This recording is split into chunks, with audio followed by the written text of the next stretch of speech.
জাগ্রত মন্দির, পুরীর জগন্নাথ, বঙ্গের গোপীনাথ, সাধারণ কথা। সংগ্রাম তাই ক্যারামবুড়ি একত্র সংগ্রাম তাই ক্যারামবুড়ি আজ পর্যন্ত এই মন্দিরের কোনো ক্ষতি হয় নাই। এই এলাকার যে স্থানীয় হিন্দু মুসলমানের যে একটা প্রেম প্রীতি, এটা আরও কোথাও আছে কিনা আমি জানি না। প্রিয় দর্শক, বাংলার বুকে ছড়িয়ে থাকা এক উজ্জ্বল রত্ন গোপীনাথ মন্দির। কিশোরগঞ্জ জেলার কটিয়াদী উপজেলার হৃদয়ে অবস্থিত এই গোপীনাথ মন্দির শুধুমাত্র একটি স্থাপনা নয়, এটি একটি ইতিহাস, আধ্যাত্মিকতা ও সংস্কৃতির এক অমূল্য নিদর্শন। পলাশীর রক্তাক্ত প্রান্তর থেকে ৭১-এর স্বপ্নের স্বাধীনতা, গোপীনাথ মন্দির যেন সাক্ষী হয়েছে বাংলার প্রতিটি পালাবদলের। এই ঐতিহাসিক মন্দির সম্পর্কে জানব সোল অফ বাংলাদেশের আজকের পর্বে। প্রায় ৫০০ বছর আগে নির্মিত গোপীনাথ জিউর মন্দির বাংলার ১২ ভূঁইয়াদের অন্যতম বীর ঈশা খাঁর স্মৃতিবিজড়িত প্রাচীন স্থাপত্যের নিদর্শন। কিশোরগঞ্জের কটিয়াদী উপজেলা সদর থেকে ৩ কিলোমিটার উত্তর দিকে আচমিতা ভোগবেতাল এলাকায় মন্দিরটি অবস্থিত। সুপ্রাচীন এই মন্দিরটি মুঘল সম্রাট আকবরের শাসনামলে ১৫৭৫ সালে সামন্ত রাজা নবরঙ্গ রায় নির্মাণ করেন।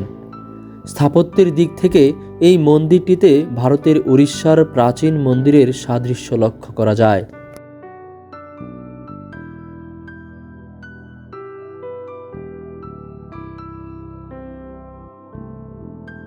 জনশ্রুতি থেকে জানা যায়, রাজা নবরঙ্গ রায় স্বপ্নাদৃষ্ট হয়ে এই মন্দির নির্মাণের কাজে হাত দেন। মন্দিরের প্রবেশ মুখে রয়েছে একটি জরাজীর্ণ ব্রিজ, যা পানাম নগরীর নকশায় তৈরি।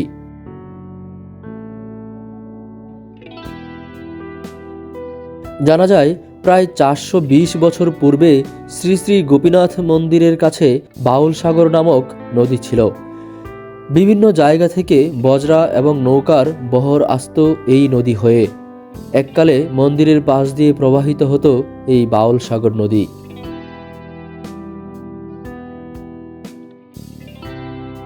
ইতিহাস বলে, ষোড়শ শতকের বাংলার ১২ ভূঁইয়ার অন্যতম এবং প্রধান ভাটি রাজ্যের অধিপতি ঈশা খাঁ তার ১১ সিন্ধুর দুর্গ হতে মন্দির সংলগ্ন রাস্তা দিয়ে জঙ্গলবাড়ি যাওয়ার পথে মন্দিরের ভোগ আরতির ভোগের সুঘ্রাণে মুগ্ধ হয়ে যাত্রা বিরতি করেন এবং এই মন্দিরের আতিথেয়তা গ্রহণ করেন।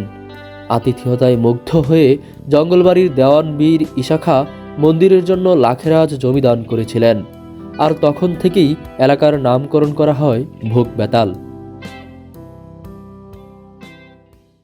চারিপাড়া রাজা নবরঙ্গ রায় স্বপ্নে আদিষ্ট হয়ে জানি না, তোমার এই যে এই গোপীনাথ মন্দির এই তিনটা বিগ্রহ আসছে এই জলে ভাইসিয়া এই যে খালে দেয় এই লাগছিল, তাহলে কি করছে তুমি এটা মূর্তি করে মন্দির প্রতিষ্ঠা করো। যেগুলো ৫০০ বছর আগে রাজা নবরঙ্গ তখন থেকে এই মন্দিরের কাজ আরম্ভ হইল আর কি। এরপরে দেয় নাইলো গৌরাঙ্গ মহাপ্রভু একদিন এক রাত্র অবস্থান করছে তাকিয়া এই শ্রীঅঙ্গনে গৌরাঙ্গ মহাপ্রভু। এরপরে এই যে যখন ঈশা খাঁর আমলে যখন এই যে এই ১১ সিন্ধু থেকে যখন ঈশা খাঁ যুদ্ধবিরতি দেওয়া এই জঙ্গলবাড়ি যাবে, তখন এখানে না এই যে এই যাই সময় এই প্রসাদের গন্ধে কি হয়ে গেলে এখানে কে একটা গন্ধ আসতেছে। পরে লোকজনে বলছে যে এখানে একটা এই গোপীনাথ মন্দির আছে, এই মন্দিরে ভোগে এই ভোগের গ্রান এইটা। পরে এনে এসে তার সেনাবাহিনীর লোকজন নিয়ে এনে সে যাত্রা বিরতি করলো এবং সেইটার প্রসাদ পাইল। প্রসাদ পাইয়া পরে সে এই সম্পত্তি সব সে তামার পাতার মধ্যে লিখে দিয়ে মুগ্ধ হইয়া তামার পাতে এই সম্পত্তি সব সে লিখে দিয়ে গেল এই যে গোপীনাথের নামে। প্রতি বছর ওই এইটা হইলো বোধ হয় এবার কততম উৎসব, এটা ৬৫ বোধ হয় ৬৫তম উৎসব। এই ৬৫ বছর ধরে আমরা পরে ট্রাস্ট কমিটি করে এটা উৎসবে রূপান্তরিত করছি। প্রতিদিন যে কোনো বছর ১১ দিন, কোনো বছর ৯ দিন, অনেক কন্টিনিউ চলে ৯ দিন। প্রতি বছরে মাঘ মাসের ১ তারিখ থেকে ৯ তারিখ কোনো মহোৎসব হয়। ৫৬ প্রহর ব্যাপী এই হরিনাম নাম কীর্তন পরিবেশন হয়। এর আগে যে ২ দিন হয় এই যে গীতা ভগবত পাঠ এগুলি করা হয়। আর এনা সারা বাংলাদেশ থেকে এই অতিথিরা আসে প্রতিদিনই এইরকম আয়া পাইছে না, বুক প্রতিদিনই এই ধরনের বুক হয়, লোকজন আসে। নাইলে তাদের অনেকে মানসিক করে, মানসিক তাদের যে পূরণ হয়, মনের বাসনা পূরণ হয়, যে মানসিক করে তাই করে না। আর আমিও এটার সাথে জড়িত হইল প্রায় ৪৫ বছর ধরে আমি এটাতে কোষাধ্যক্ষ হিসেবে আছি। কোষাধ্যক্ষ। গুরুদেব জর্দা যে স্বপন কুমার সাহা, উনি হলো বর্তমান সভাপতি। আর চারিপাড়া হইল তপন কিশোর চক্রবর্তী, সে হইল এটার সাধারণ সম্পাদক। ষোড়শ শতকের দিকে কিশোরগঞ্জের কবি নিত্যানন্দ দাশের প্রেমবিলাস গ্রন্থে পাওয়া যায় সনাতন ধর্ম সংস্কারক মহাপ্রভু শ্রী চৈতন্যদেব পাকুন্দিয়ার 11 সিন্দুর হয়ে আচমিতার বৈষ্ণব লক্ষ্মীনাথ লাহিড়ীর আতিথ্য গ্রহণ করেন। 3 থেকে 4 দিন ভুগবেতাল মন্দিরে তিনি নাম সংকীর্তন পরিবেশন করেছিলেন। এই পর্যন্ত সংগ্রাম থাকে কারামপুরে, কতক্ষণে সংগ্রাম থাকে কারামপুরে, আজ পর্যন্ত এই মন্দিরের কোনো ক্ষতি হয় নাই। এই যে 1971 এখানে স্থানীয় লোকেরা এটা প্রোটেক্ট করে। তাহলে এইদিকে হিন্দু মুসলমান দ্বন্দ্বটা কোনো সবাই মিলেমিশে থাকতেছে না, মিলেমিশে থাকে না। এবং যখন এই যে 1971 সালে সংগ্রাম হইলো, সংগ্রামের সময় এটা বদ্ধ হয় নাই। এই অঞ্চলের মুসলমানদের প্রতি আপনারা সন্তুষ্ট? খুবই ভালো। এবং এই যে প্রতি বছর নদীর কি হয়, আবার রথযাত্রা শুনছেন না, যে পুরীর জগন্নাথ, বঙ্গের হইল গোপীনাথ। প্রবাদ মাসে বলে যে পুরীর জগন্নাথ, বঙ্গে গোপীনাথ। এটা প্রতি বছরই রথ হয়। আমাদের রথ, এই যে দেখেন রথ আছে বড়, এই থেকে 1 মাইল দূরত্ব হইলো। এই যে একটা আছে তার, এই যে এই মাসির বাড়ি, ওইখানে যায় এই যে 8 দিনের জন্য। 8 দিন পরে আবার ফিরে রথে, উল্টো রথে চলে আসে এখানে এই বিগ্রহ। তখন ওইখানে জায়গা, ওইখানে একটা মন্দির আছে, ওই মন্দিরে তখন এই 7 দিনের এই নিত্য সেবা পূজা ওইখানেই হয়, বুক টুক ওইখানেই হয়। এখানে যে মুসলমান যাদের বাড়ি আছে, এদের বাড়িতে ওখানে আত্মীয় স্বজনের জন্য এরা করলে আমরা অনুষ্ঠান, আমাদের বাড়িতে তো আত্মীয় স্বজনের সব এই হলোকে বইয়ে দেয়, শ্বশুর বাড়ি যাইবে, বুঝছেন, এই অবস্থা। এরপর আগে তো এটার মধ্যে ওটা ছিল ঝুলন মন্দির, এটার মধ্যে প্রতি বছর ঝুলন হইতো, এখন আর ঝুলন হয় না। এই জন্মাষ্টমী হয়, জন্মাষ্টমী মন্দির, জন্মাষ্টমী হয়। আমার নাম কীর্তিশচন্দ্র সাহা। উনি যেভাবে বলে গেছে আমি ওই কথাই বলবো, কথা বলছেন তো। এই মন্দিরের ঐতিহ্য অনেক, কথা বলছেন, বেশ দূর দূরান্ত থেকে লোক এখানে আসে। তখন মিঠা পুকুর নামে পরিচিত। এই যে একটা পুকুর দেখেন, এই পুকুরটার নাম হলো মিঠা পুকুর। বিভিন্ন তিথিতে এখানে স্নান হয়, কথা বলছেন, এবং প্রচুর ভক্তবৃন্দ হয়। এটা হলো শিব মন্দির, এখানে শিব চতুর্দশী ব্যবস্থা ছিল না। এই পুকুরের পানি দিয়ে মন্দিরে স্নান করতে পারতো না। এই যে একটা মন্দির, এটা হলো শিব মন্দির। এই শিব চতুর্দশী উপলক্ষে হাজার হাজার ভক্তরা এখানে আসে, ভক্তরা এসে এখানে শিবের মাথায় জল দেয়। আর ওটা হচ্ছে আপনার বাসন্তী পূজা, চৈত্র মাসে হয়, প্রতি বছরই হয়, বহু লোকের মন্দির। হ্যাঁ, বাসন্তী পূজা হয়। এবং বাইরের থেকে লোক আসে, ইন্ডিয়ার থেকে লোক আসে। 7 দিনের মধ্যে মনে করেন এই 2-1 দিন গ্যাপ চায়। 7 দিনই 2-1 দিন গ্যাপ, আর প্রতিদিনই আপনার ভোগরাগ হচ্ছে। এখানে মনে করেন অনেকে অনেক মান্তি করে, মান্তি পর্যন্ত মানসিক করে, যে মানসিক অনেক মহিলারা সন্তান হয় না, তখন এখানে একটা মানসিক করে যায়। জাগ্রত মন্দির, পুরীর জগন্নাথ, বঙ্গের গোপীনাথ, সাধারণ কথা, বিশাল কথা। এখানে আসে তার মনোবাঞ্ছা যা বলে যায় পূরণ হয়। ইশাখা মানসিংহের যুদ্ধে ইশাখা জয়ী হইল, তখন ওনার বাড়ি হলো জঙ্গল বাড়ি। এদিকটা নদী ছিল, এই নদীতে নৌকা পথে যাওয়ার পথে এখানে প্রসাদ যখন ভোগ লাগাইতেছে, তখন খুব ঘ্রাণ পাইয়া নৌকা থামে, বলছে এই ঘ্রাণটা কোথেকে আসছে দেখো। তখন ওনাদের লোক উঠে দেখা যায় অন্য মন্দিরে ভোগ লাগাচ্ছে। তখন উনি নিজে উঠে আসলো, আইসা বলছে যে আমরা কি প্রসাদ পাইতে পারবো? হ্যাঁ, প্রসাদ পাবেন। তারপর প্রসাদ খাইয়া, প্রসাদে মুগ্ধ হইয়া এই উনি তামার পাতে এই সম্পত্তি একর করে দিয়েছে। ইশাখা মানসিংহের যুদ্ধে মুঘল বাহিনীসহ রাজা মানসিংহ ইশাখার কাছে পরাজিত হন। ইশাখার এই যুদ্ধ জয়ের সবচেয়ে বড় বিজয় উল্লাস হয় গোপীনাথ জিউর রথের মেলায়। গোপীনাথ জিউর মন্দিরে সর্বপ্রথম পূর্ববঙ্গের সর্ববৃহৎ রথযাত্রা অনুষ্ঠিত হয়। এছাড়া মন্দিরটি ছিল বাংলাদেশের হিন্দু ধর্মাবলম্বীদের জন্য অন্যতম একটি তীর্থস্থান। হিন্দু ধর্মীয় প্রায় সকল আচার অনুষ্ঠান এখানে নিয়মিত অনুষ্ঠিত হয়।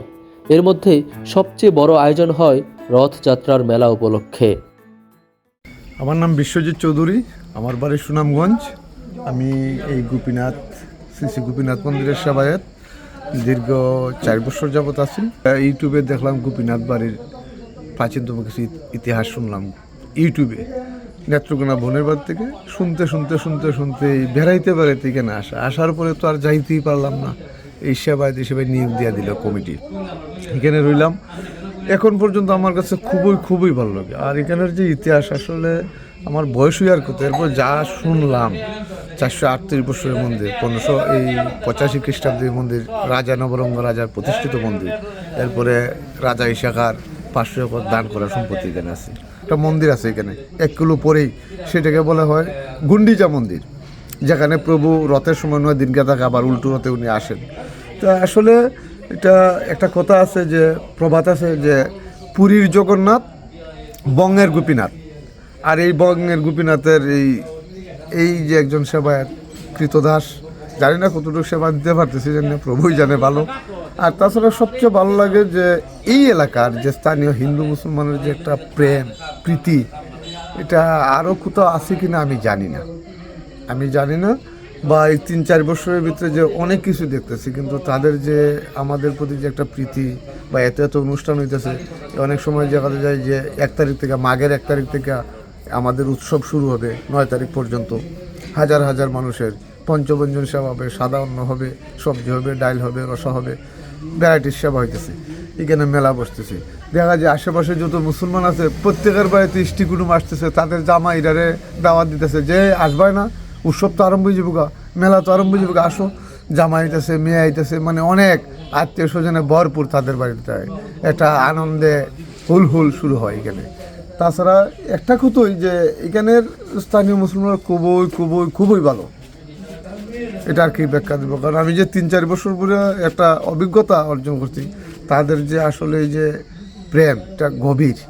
এরপর বিভিন্ন বিভাগ থেকে লোক কিন্তু আসে, বিভিন্ন বিভাগের, শুধু আমাদের সিলেট না, আপনি ময়মনসিংহ বলেন, এইদিকে এই ঢাকা বলেন, গাজীপুর, প্রত্যেকটা জায়গা থেকে কিন্তু আসতেছে, প্রতিদিন আসতেছে জোরাদের। এই অবস্থা কি আসলে গোপীনাথ বাড়ির ব্যাখ্যা দেওয়ার মতো আমার যোগ্যতাই নেই, কি দেব ব্যাখ্যা? হ্যাঁ, অবশ্যই, এবং আমার একটা বিশ্বাস, এটা বোঝা থাকবেই। আমি দেখছি প্রত্যেকটা কাজে তারা সাহায্য করতেছে, প্রত্যেকটা কাজে। তাহলে কি এই অঞ্চলের মুসলমানদের প্রতি আপনারা যথেষ্ট সন্তুষ্ট? যথেষ্ট সন্তুষ্ট। শুধু সন্তুষ্ট বললেও তো ছোটো হয়, আমি তাদেরকে ধন্যবাদ দিলে ছোটো হয়। তারা যে প্রোটোকল দেয় এখন থেকে না, এই 5 তারিখ থেকে, অনেক আগ থেকে তারা যথেষ্ট পরিমাণ তাদের প্রেম আছে, ভক্তি আছে, শ্রদ্ধা আছে আমাদেরকে দিয়ে। আমি তো বাজারে বাইরে পরে আরো 10, আমি তো বৈষ্ণব, আমি তো বাইরে কিছু খাই না, আরো 10 জন ডাকবে, আরে কর্তা একটা চা খান, একটা বিস্কুট নিয়ে যান, আরে ভাই একটা পানি নিয়ে যান। লাস্ট পর্যায়ে এই 1 গ্লাস জল হইলে আমার আনতে হয়। আপনি এখানে কতদিন পর্যন্ত থাকতে চান এখানে? আমি যদি আমার প্রভু গোপীনাথ কৃপা করে, আর এখানে যে বন্ধু বান্ধব বা একটা প্রীতি হয়েছে, আমি চাই যে আমার মৃত্যুর আগের দিন পর্যন্ত যেন আমার প্রভুর সেবা দিতে পারি আমি এখানে, যদি প্রভু কৃপা করে। সন্তুষ্ট মানে আমি তো চাই যে মৃত্যুর আগের দিন পর্যন্ত কাজ করবো এখানে, আমি যাব না, আমার সুনামগঞ্জে যাব না, বাড়ি সুনামগঞ্জ বুঝ লাগেছে। এখানে দেখেন এই 1585 খ্রিস্টাব্দে এই মন্দির প্রতিষ্ঠিত হয়েছে, তাইলে আপনি ধরতে পারেন 438 বছর। তো এই 438 বছরের ভিতরে আপনি দেখেন বিশ্বযুদ্ধ কয়টা গেছে, কই গোপীনাথ বাড়িতে একটা ইটের আসর নষ্ট হয় নাই। এরপরে আপনি 69-এর গণঅভ্যুত্থান দেখেন, 56-এর আন্দোলন দেখেন, 71-এর আন্দোলন দেখেন, 91-এর বাবরি মসজিদে আন্দোলন দেখেন, 5 তারিখের ট্র্যাজেডি দেখেন, কই কোনো কিছু তো হয় নাই। তাইলে এটা বলতে হবে একটা সম্প্রীতি আছে, হিন্দু মুসলিমের একটা ভালো একটা সম্প্রীতি আছে 438 বছরের ইতিহাস। রথযাত্রার মেলা উপলক্ষে এই মন্দিরে বাংলাদেশের বিভিন্ন এলাকা থেকে বিপুল সংখ্যক লোক সমাগম ঘটে। একসময় হাওর এলাকাগুলো থেকে আসত অগণিত যাত্রীবাহী নৌকা ও বজরার মিছিল। কলকল শব্দের সাথে পুণ্যার্থীদের কলরব আর নারীদের উলুধ্বনিতে নিভৃত পল্লীর এই সবুজ বনানী এক অবর্ণনীয় আনন্দে মুখরিত হয়ে ওঠে। একসময় ভারতের উড়িষ্যা রাজ্যের পুরীর জগন্নাথ দেবের রথযাত্রার পরেই ছিল এর স্থান। এখনও প্রবাদ আছে, পুরীর জগন্নাথ, বঙ্গের গোপীনাথ।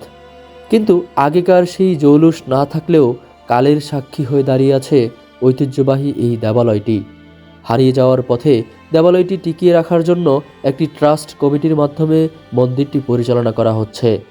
সংশ্লিষ্টরা জানিয়েছেন, প্রাচীন এই মন্দিরটি হিন্দু মুসলমানের সাম্প্রদায়িক সম্প্রীতির এক অনন্য নিদর্শন।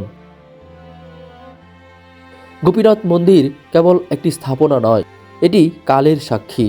এটি আধ্যাত্মিকতা, ইতিহাস আর সংস্কৃতির এক মহাসেতু, যা যুগ যুগ ধরে মানুষের অন্তরে স্থান করে নিয়েছে। প্রাচীন স্থাপত্যের অসাধারণ নিদর্শন এই মন্দির, যা শৈল্পিক কারুকাজে ভরপুর। মন্দিরের প্রতিটি ইট যেন গল্প বলে অতীতের মহিমা আর ঐতিহ্যের। গোপীনাথ মন্দির এক অমূল্য ধ্রুপদী নিদর্শন। সবুজ শ্যামলিমার মাঝে দাঁড়িয়ে থাকা গোপীনাথ মন্দির তার স্থাপত্যশৈলী আর ঐতিহ্যের কথা বলে যাক যুগ যুগ ধরে।